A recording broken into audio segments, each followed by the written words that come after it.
ధన్యవాదాలు అధ్యక్ష. మంత్రి గారు అన్నిటికీ అవునని సమాధానం చెప్పారు అధ్యక్ష.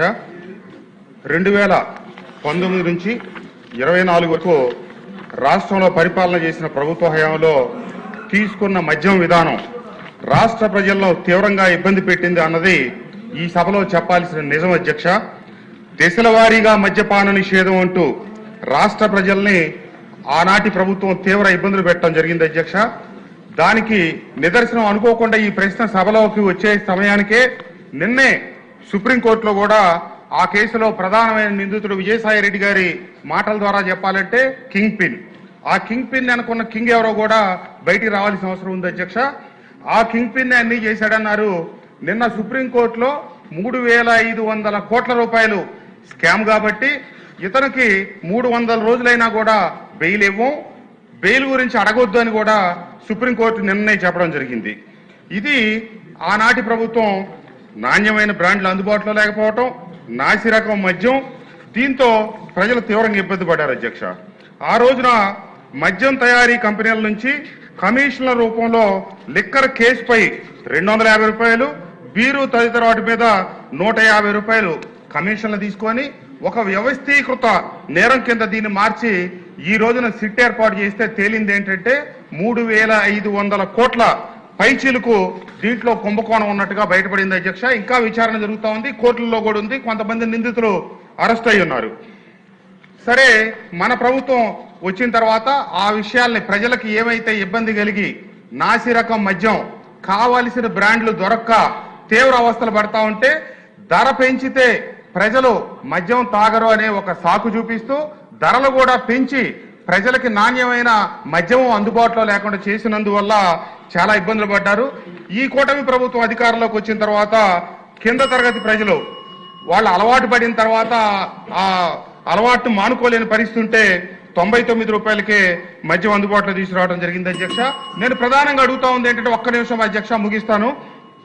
ఆ రోజు ప్రభుత్వం తీసుకొచ్చినటువంటి అసంబద్ధమైన విధానం నాణ్యమైన మద్యంలో అందుబాటులో లేనందువల్ల ప్రజలు పక్క రాష్ట్రాల నుంచి అక్రమంగా మద్యం తీసుకొచ్చే క్రమంలో సరిహద్దు జిల్లాల్లో దొరికి వాళ్ళకు సంబంధించిన వేలాది వాహనాలు పోలీస్ స్టేషన్లు సీజ్ చేయడం జరిగింది అధ్యక్ష. అది తప్పు ఆనాటి ప్రభుత్వాన్ని. రాష్ట్రంలో సరైన బ్రాండ్లు కనుక అందుబాటులో ఉండుంటే ప్రజలు దొంగతనం చేయాల్సిన అవసరం వస్తుంది. తప్పు జగన్మోహన్ రెడ్డి గారి ప్రభుత్వం చేసి ప్రజలకు సంబంధించిన వేలాది వాహనాలు పోలీస్ స్టేషన్లో మంత్రి గారు చెప్పిన ప్రకారం దాదాపుగా 50,000 వాహనాలు స్టేషన్లో సీజ్ అయ్యి అనవసరంగా పడి ఉన్నాయి. నేను మీ ద్వారా మంత్రి గారిని కోరుతా ఉంది ఏంటంటే, ప్రభుత్వం తప్పు చేసింది, ఆనాటి పాలకులు తప్పు చేశారు కాబట్టే ఈ రోజు శిక్షణ అనుభవిస్తా ఉన్నారు.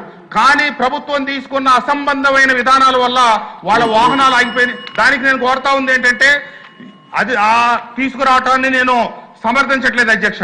కానీ ఆ పరిస్థితులు కల్పించారు కాబట్టి ఈ రోజు వాళ్ళకి ద్విచక్ర వాహనానికి, త్రిచక్ర వాహనాలకి, 4 చక్రాల వాహనాలకి నామినల్ ఫీ చేసి వాళ్ళ దగ్గర పెనాల్టీ వసూలు చేసి ఆ వాహనాలు విడుదల చేసి వాళ్ళకి విముక్తి కల్పించాల్సిందిగా కోరుతా ఉన్నాను అధ్యక్ష. ప్రభుత్వ నిర్ణయం వల్ల వాళ్ళని దోషులుగా నిర్ధారించొద్దు. దయచేసి ఈ విషయంలో ప్రభుత్వం సముచితమైన నిర్ణయం తీసుకోవాలని మీ ద్వారా మంత్రి గారిని కోరుతా ఉన్నా అధ్యక్ష. గౌరవ సభ్యులు మనమండి, ఇప్పుడు చెప్పిందే 2 నిమిషాలు చెప్పొచ్చు మీరు అంతే. ప్లీజ్ నేను కామెంట్ చేయట్లే, అంటే నాకు 1 అవర్ టైము లాస్ట్ మిగిలిపోయిన క్వశ్చన్కి అవకాశం లేకుండా పోతుంది. ప్లీజ్ దయించు సహకరించండి మినిస్టర్ గారు. అధ్యక్ష, గౌరవ సభ్యులు వసంత కృష్ణప్రసాద్ గారు చెప్పింది వాస్తవం అధ్యక్ష. గత ప్రభుత్వంలో ఆనాటి ముఖ్యమంత్రి జగన్మోహన్ రెడ్డి గారు తీసుకున్నటువంటి నిర్ణయాల్లో ఈ మద్యం విధానాన్ని ఒక ఆదాయ వనరుగా చేసుకునే దానికోసం ఆ రోజు ఎన్నికల ముందు వెళ్ళేటప్పుడేమో సంపూర్ణ మద్యపాన నిషేధం చేస్తానని చెప్పి, అధికారంలోకి వచ్చాక దశల వారీగా నిషేధం చేస్తానని చెప్పి మాయమాటలు చెప్పి రేట్లు పెంచి అధ్యక్ష. అలాగే బ్రాండ్లు కూడా వాళ్ళకి కావాల్సిన అసలు వ్యాపారంతో సంబంధం లేని వ్యక్తులు కూడా వ్యాపారంలోకి 19 నుంచి 24 రావడం, పనికిరాని బ్రాండ్ పెట్టడం, ఇవన్నిటి వల్ల కొంత బయట నుంచి నాన్ డ్యూటీ పెయిడ్ లిక్కర్ రావడం, కొంతమంది ఈ రేట్లు కొనుక్కోలేక మరి మామూలు ఇల్సిట్ లిక్కర్ తాగడం, అలాంటి కొన్ని సంఘటనలు కూడా జరిగినాయి అధ్యక్ష. దాంట్లో జంగారెడ్డిగూడెంలో దాదాపు ఒక 25 మంది దగ్గర చనిపోవడం జరిగింది అధ్యక్ష. స్పూరియస్ లిక్కర్ 2-3 చోట్ల కూడా ఇలాంటి సంఘటనలు జరిగినాయి అధ్యక్ష. చాలా దురదృష్టకరం. నిన్న మరి వారు చెప్పినట్టుగా బెయిల్ విషయంలో కూడా దగ్గర 3,500 కోట్ల రూపాయలు పెద్ద కేసు ఇది, సామాన్యంగా చూస్తాను వీల్లేదని. ఎందుకంటే ప్రభుత్వం వచ్చిన వెంటనే ఆ రోజు మనం వైట్ పేపర్స్ రిలీజ్ చేయడం జరిగింది అధ్యక్ష. దాంట్లో ఎలా జరిగింది, ఎక్కడ జరిగింది, ఆ రోజు మరి డిస్టిలరీస్ని అలాగే అక్కడ ఉన్నటువంటి మద్యం వ్యాపారం గవర్నమెంట్ షాప్స్ అని చెప్పి రెంట్ల దగ్గర నుంచి అన్నీ కూడా ఒక మాఫియాలాగా చేశారు అధ్యక్ష. ఇవాళ అవన్నీ కూడా బయటకు వస్తున్నాయి. ఖచ్చితంగా సిట్ వేసాం, సిట్ విచారణ జరుగుతుంది. సిట్ విచారణ ఆయన కూడా బయటకు వస్తాయి అధ్యక్ష. అలాగే వాహనాల విషయం, ఎందుకంటే మనం వచ్చిన తర్వాత స్పూరియస్ లిక్కర్ మొత్తం కూడా కంట్రోల్ చేసాం. నవోదయం ప్రోగ్రాం పెట్టి ఎక్కడ కూడా స్పూరియస్ లిక్కర్ లేకుండా చేసాం అధ్యక్ష. ఎక్కడన్నా వచ్చినా కూడా ఇమీడియట్గా యాక్షన్ తీసుకోవడం జరుగుతుంది అధ్యక్ష. దాంతోపాటు మనం రేట్లు, బ్రాండ్లు అన్నీ కూడా ఈక్వల్గా పక్క రాష్ట్రాలతో ఈక్వల్గా తీసుకురావడం వల్ల నాన్ డ్యూటీ పెయిడ్ లిక్కర్ మన రాష్ట్రంలో తగ్గింది అధ్యక్ష.